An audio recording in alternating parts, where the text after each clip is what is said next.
Hi everyone and welcome to the finale episode of the London series. As you can tell, आज बड़ी मेहनत से और लंबी चौड़ी मैंने तैयारी करी है to look like this for the finale episode. तो आज मैं किस बारे में बात करने वाली हूँ? ऑफ कोर्स मैं आपको बताऊंगी कि ग्रेजुएशन सेरेमनी कैसी थी, ऑल ओवर एक्सपीरियंस कैसा था कॉलेज में पढ़ने का। उसके अलावा एक हमें फाइनल टर्म में रिसर्च प्रोजेक्ट सबमिट करना था, उसके बारे में ब्रीफली शेयर करूँगी। और मैं एक one of the most asked question का आंसर भी देने वाली हूँ, दैट इज़ कि प्रेरणा आप इंडिया कब आ रहे हो, क्या आप वहीं सेटल होने वाले हो?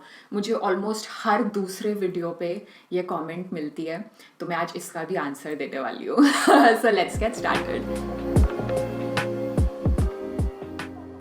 फाइनल टर्म में हमें रिसर्च प्रोजेक्ट करना था। रिसर्च प्रोजेक्ट एज इन हमें एक्सटेंसिव रिसर्च करनी थी, कोई भी हम एक टॉपिक ले सकते हैं और रिसर्च के एंड में हमें 10,000 वर्ड का, ऑलमोस्ट 8 to 10,000 आप मान लो, इतना बड़ा डॉक्यूमेंट सबमिट करना था इलेबोरेटिंग कि हमने क्या रिसर्च करी, क्या हमारी ऑब्जर्वेशंस रही और क्या हमारी फाइंडिंग्स हैं, क्या हम कंक्लूड कर रहे हैं। Now my topic was about something जो मुझे लगता है हम सब ने इस बारे में सुना है, और हम कोई भी जॉब कर रहे हो, हम किसी भी फील्ड में हो, ये एक ऐसी टेक्नोलॉजी है जिससे आप बच ही नहीं सकते। That is artificial intelligence, AI। So I wanted to study कि AI का क्या पोटेंशियल इम्पैक्ट हो सकता है ऑन फैशन स्टाइलिंग।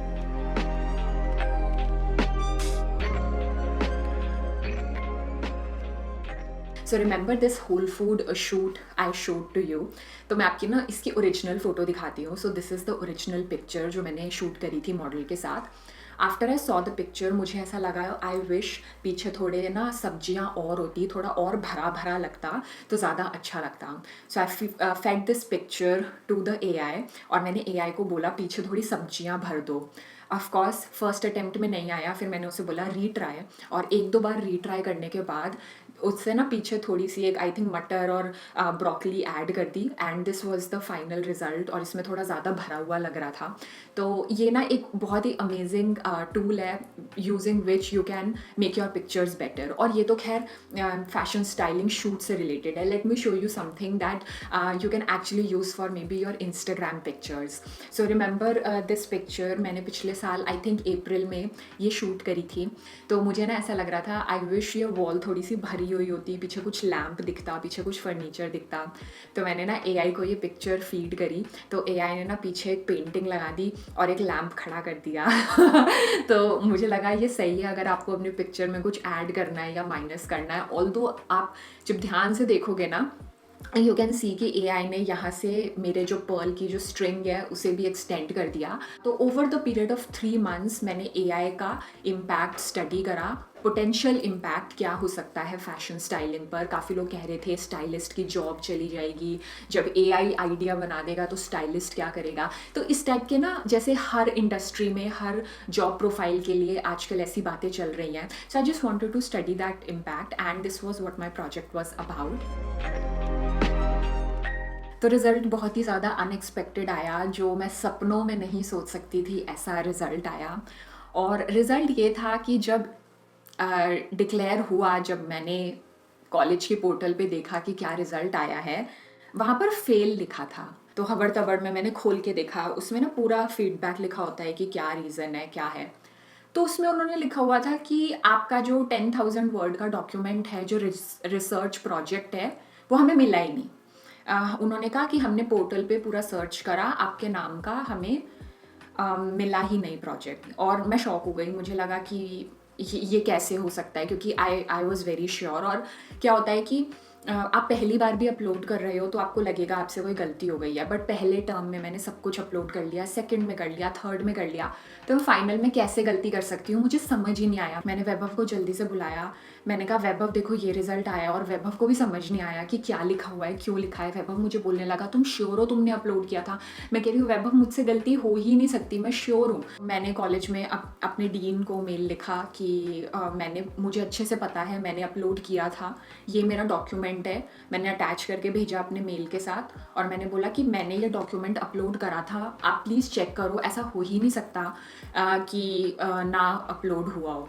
तो उन्होंने 2 दिन बाद चेक करके मुझे बोला कि हमने चेक कर लिया, आपका डॉक्यूमेंट कहीं नहीं मिल रहा, पर कोई बात नहीं, आप परेशान मत हो, हमने बात करी है, आप इस साल तो पास नहीं हो पाओगे, पर अगले साल हम आपको डिग्री दे देंगे। तो मुझे लगा मतलब ये क्या मजाक है, मैंने तो डॉक्यूमेंट बनाया है, मिला नहीं मिला ये क्या है, और अगले साल मुझे क्यों डिग्री मिलेगी जब इस साल मैंने पूरी मेहनत करी और सब कुछ सबमिट करा है। फिर वैभव के साथ 3-4 दिन बैठकर मैंने प्रूफ्स इकट्ठे करे कि मैंने अपलोड किया है, मैंने जिस एप्लीकेशन पर बनाया था अपना पूरा डॉक्यूमेंट, उसके स्क्रीनशॉट्स अपलोड करे, टाइमिंग्स अपलोड करे, सब कुछ रेलेवेंट प्रूफ्स इकट्ठे करे टू प्रूव कि मैंने डॉक्यूमेंट अपलोड किया था और पोर्टल पर नहीं मिल रहा, that is not my problem. तो ऐसे करके मैं काफ़ी to and fro of mail हुआ, and I think it was of course very stressful, क्योंकि आपको पता है कि मैंने बहुत ही मेहनत करी थी, एंड कितना मैं पैशनेटली, आपको मैंने बताया भी है हर प्रोजेक्ट के बारे में। So I think I was also like कि मतलब ये ऐसा क्यों हो रहा है, and I will not deny that there was a moment जब मुझे ऐसा लगा कि अगर मैं इंडिया में होती या इंडिया के किसी कॉलेज में पढ़ रही होती तो मेरे टीचर ज़रूर मुझसे पूछते कि प्रेरणा ऐसा है कि आपने डॉक्यूमेंट अपलोड किया है या नहीं किया। एंड आई ऑल्सो फील जैसे जब मैं कॉलेज में भी पढ़ती थी इंडिया में, तो टीचर्स देखते हैं कि इस बच्चे का पिछला ट्रैक रिकॉर्ड क्या है, ये ऐसा तो है नहीं कि मैं हर बार फेल हो रही हूँ या लाइन पर पास हो रही हूँ, कंसिस्टेंटली मैंने अच्छा परफॉर्म करा है हर टर्म में। तो मुझे कहीं ना कहीं ऐसी एक्सपेक्टेशन थी कि अगर टीचर को मेरा डॉक्यूमेंट नहीं मिलेगा तो टीचर मुझसे आके पहले पूछेगा कि प्रेरणा आपने तो हर टर्म में इतनी मेहनत करी है और कंसिस्टेंटली परफॉर्म करा है, इस बार आपने डॉक्यूमेंट क्यों नहीं सबमिट करा, क्या हुआ। सो कहीं ना कहीं मेरी ये एक्सपेक्टेशन थी और मुझे ऐसा लगा कि वहाँ फेल लिखने से पहले मुझे एक बार बता देना चाहिए था, मुझसे पूछना चाहिए था कि क्या है। Anyway I am not sure कि यूके की यही पॉलिसी है, क्या होता है, but I felt very sad and dejected. एक हफ्ते बाद मुझे कॉलेज के डीन ने कंफर्म करा कि आपके प्रूफ के बेसिस पर हमने डिसाइड करा है कि हम आपका डॉक्यूमेंट चेक करेंगे फिर से और आपको रिज़ल्ट देंगे। फिर एक हफ्ते बाद मुझे रिज़ल्ट मिला और मुझे मेरिट भी मिला मेरे डॉक्यूमेंट में, और इस तरीके से फिर बिल्कुल ही जैसे आप समझो 27 अक्टूबर को हमारी डिग्री मिलनी थी और 21 को मुझे पता चला कि मैं पास हो गई हूँ और मुझे डिग्री मिलेगी। So it was that close. मुझे बहुत ही इनडिफरेंट फील हो रहा था और मुझे ऐसे लग नहीं रहा था कि मैं जाना चाहती हूँ सेरेमनी में। I remember telling my mom कि मम्मी मेरा ना सेरेमनी में जाने का मन नहीं है, क्योंकि मुझे ऐसा लग रहा है कि मेरे साथ बहुत गलत हुआ। पहले उनको मेरा प्रोजेक्ट नहीं मिला, फिर उन्होंने मेरा रिवाइज़ भी करके मुझे ये भी दे दिया फाइनल न्यू रिज़ल्ट, तो मुझे ना कुछ अच्छा नहीं लग रहा और मेरा मन नहीं कर रहा जिस तरीके से ये सब कुछ हुआ सेरेमनी में जाने का। तो मम्मी ने मुझे बोला कि देख जो कुछ भी हुआ मैं समझ सकती हूँ वो डिफ़िकल्ट था, बट तू अब पास हो गई है और किसी की भी वजह से तुझे इस मोमेंट को अपने से नहीं दूर होने देना चाहिए। ये तेरा मोमेंट है, तूने पूरे साल इसके लिए पढ़ाई करी है और जो भी कुछ हुआ छोड़, तू जा, तू अपना एंजॉय कर और हो करा। तो इस तरीके से तो मैंने अपनी ग्रेजुएशन सेरेमनी अटेंड करी। बट आई थिंक एक बार जब उन्होंने मुझे गाउन पहनाया और मैं पूरा रेडी हुई और हम उस हॉल में पहुँचे जहाँ पर सेरेमनी होनी थी, मैं कहीं ना कहीं उस चीज़ को भूलती गई और एक बार जब मेरे हाथ में degree I, I present to you Masters of Art in Fashion Styling, Prerna Chopra.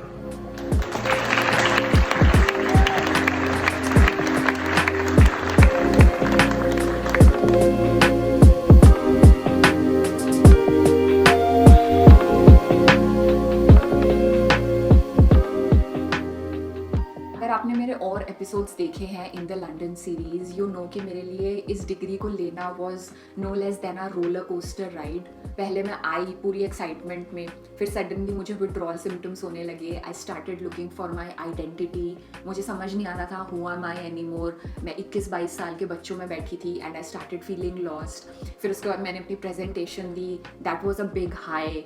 मेरे सारे सेल्फ डाउट्स क्लियर होने लग गए। फिर मेरा स्टाइलिंग वाला सेमेस्टर स्टार्ट हुआ, उसमें मुझे कुछ भी समझ नहीं आ रहा था। दैट वाज अगेन अ लो। फिर धीरे धीरे धीरे धीरे मुझे चीज़ें समझ आनी शुरू हुई।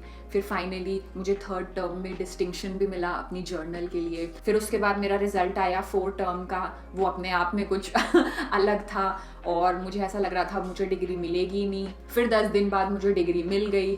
तो ऑल ओवर पूरी एक रोलर कोस्टर राइड थी, but all in all I think it was really worth it, at least for me. इसने मुझे एक्सपोजर दिया है of living in a global city like London. यहाँ पे कैसे चीज़ें चलती हैं, यहाँ पे लोग कैसे होते हैं, कैसे पढ़ाई होती है, उसका मुझे एक्सपोजर मिला है।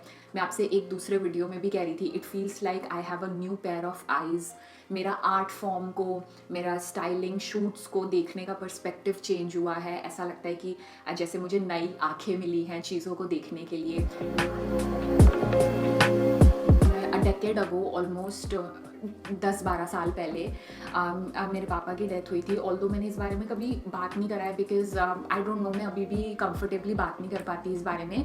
बट उस समय ना बहुत सारे लोग हम लोगों को ना ऐसा बोल रहे थे कि मैं 17 साल की थी, my sister was 14, my brother was 12। तो ना सब लोग ऐसे बोलते थे कि अब इनकी लाइफ ना बेटर नहीं हो पाएगी, पता नहीं लड़कियों की शादी कैसे होगी, this that all that nonsense जो आप इंडियन सोसाइटी में कई बार सुनते हो।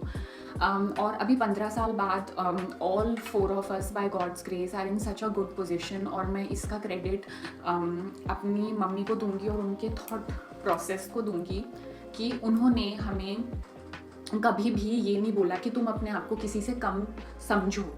उन्होंने जो भी लाइफ में हुआ उसको हमारी रियलिटी नहीं बनने दिया, हमें हमेशा एम्पावर करा, आगे बढ़ के ये भी फेस करो, अरे हो गया तो हो गया, मेक द बेस्ट, ये जो है इससे क्या बेस्ट कर सकते हो उस बारे में सोचो। जब मैं फैशन पढ़ना चाहती थी तब भी उन्होंने कभी मुझे नहीं बोला कि ये तेरा टाइम है जॉब करने का, फैमिली को सपोर्ट करने का। नहीं, उन्होंने बोला ठीक है तू पढ़ना चाहती है तू पढ़ और तुझे वहाँ पे खुशी मिलती है तू वो कर। तो मेरी फैमिली ने ना और मम्मी ने इतना एम्पावर करा मुझे कि मैंने कभी खुद को छोटा नहीं समझा। और उसके बाद हम सबको रिवॉर्ड्स मिले, चाहे मेरी बहन हो या मेरा भाई हो। कभी किसी को मम्मी ने ये नहीं बोला कि अरे तुम्हारे साथ ये हो गया है तो अब तुम ये नहीं कर सकते, तुम वो नहीं कर सकते, जो मुझे लगता है कि बहुत अच्छी अप्रोच थी। एंड उस वजह से I am where I am today. तो अगर आपने लाइफ में कोई ऐसा टफ टाइम देखा है, डेफिनेटली इन चीज़ों को कोप करना एक दिन का काम नहीं है, वो सालों लग जाते हैं इन चीज़ों से कोप अप करने में। But don't let these things define your life. हमेशा बस दिल में उस चीज़ को लेके चलो, स्ट्रॉन्ग रहो और आप देखना कि भगवान ने आपके लिए कितना कुछ अच्छा सोच के रखा हुआ है। जब वैभव और मैं इधर आए थे तो हम लोग एक ओपन माइंड से आए थे। हमें खुद नहीं पता था कि हमें इस शहर में, इस देश में कैसा लगेगा। हम दोनों ही इंडिया से बाहर कभी नहीं रहे थे, तो हमें लगा था अच्छा लगेगा तो रुकेंगे, नहीं अच्छा लगेगा तो वापस आ जाएंगे डिग्री खत्म होने के बाद। जब मेरी डिग्री खत्म होने वाली थी that's when we started thinking कि अब क्या करना है, वापस जाना है, यहाँ रुकना है। तो हमने डिसाइड करा कि वैभव, आपको पता है वैभव करियर मौका पे काम कर रहा है, द नेम ऑफ स्टार्टअप। और हमने एक वीडियो में आपके साथ शेयर भी करा था कि क्या है इस करियर मौका का काम और इसको आप कैसे यूज़ कर सकते हो जॉब ढूंढने में। तो वैभव ने एक काफ़ी अच्छा नेटवर्क बनाया है, 1 साल बड़ी मेहनत करी है इस प्रोजेक्ट पर। और वैभव को लगता है that it is at a stage कि यहाँ पर वैभव उसका कुछ बना सकता है, कुछ बड़ा बना सकता है। तो अभी वैभव उस चीज़ को नेविगेट कर रहा है, he still trying to think कि क्या बेस्ट है। तो हम लोगों का अभी ओपन एंडेड है, कोई भी डिसीजन नहीं है कि कहाँ सेटल होना है, क्या करना है, कुछ भी नहीं है। जो बेस्ट होगा हम लोगों के लिए। लाइफ मुझे पता है इंडिया में भी बेस्ट होगी, लाइफ मुझे पता है यहाँ पे होगी। जब जहाँ पर शांति है ना वहीं बेस्ट लाइफ है। I want to thank everyone from the bottom of my heart जिन्होंने इस सीरीज़ पर इतने अच्छा कॉमेंट लिखे और इतना अप्रिशिएट करा इस सीरीज़ को। मैं क्वाइट ऑनेस्टली बताऊँ तो मैं इस सीरीज़ को एक्चुअली कैंसिल करने का सोच रही थी। And why I am saying this is because मुझे ऐसा लग रहा था ऑफ लेट बहुत सारी जजमेंट्स आ रही हैं मेरी तरफ, people are assuming so many things about me. मैं कोई साड़ी को रीस्टाइल करती थी तो लोग कहते थे अरे यार ये तो हर चीज़ में इसको इससे पुराने को इससे पहन लिया, ये करके आ जाती है। मैं कुछ नया अटेम्प्ट करती थी, जैसे मैंने वेडिंग ट्रेंड्स वाला वीडियो बनाया था, उसमें लोग कहते थे अरे अब तो ये डिज़ाइनर बन गई है, अरे अब तो she is not relatable any more, अब तो ये अलग तरीके से बात कर रही है। तो मैं जो भी करती थी मुझे ऐसा लगता था कि उसमें बहुत सारी जजमेंट्स आ रही थी और बहुत सारे लोग क्वेश्चन कर रहे थे। तो मुझे कहीं न कहीं ऐसा लगा कि मुझे नहीं बनानी London series, I don't want to open myself on the internet anymore. But फिर भी मैंने ये सीरीज़ बनाई क्योंकि मैं खुद के लिए बनाना चाहती थी, ताकि मैं जो 5-6 साल बाद इन वीडियोज़ को देखूँ तो मैं खुद पर प्राउड हो पाऊँ। एंड मुझे अच्छा लगा कि वो सारे लोग जो कुछ-कुछ बोल रहे थे, दे डिडन्ट वॉच द वीडियो और व्हाटएवर हैपेंड, बट जिन लोगों ने देखा दे आर माय ट्राइब। ये वीडियोस उन लोगों तक पहुँचे जो जेन्युइनली मेरे कंटेंट से कनेक्टेड हैं। और कमेंट्स पढ़ के भी मुझे ऐसा लगा कि ये सब लोग ऐसे हैं जो मुझे बहुत टाइम से देख रहे हैं और बस खुश हो रहे हैं, मेरी जर्नी सुनकर अप्रिशिएट कर रहे हैं। और मैं यही चाहती थी कि यही लोग मेरे वीडियो देखें। तो बस I just want to thank you all for making the series what it is. और आप सब अपना ध्यान रखना। बाय।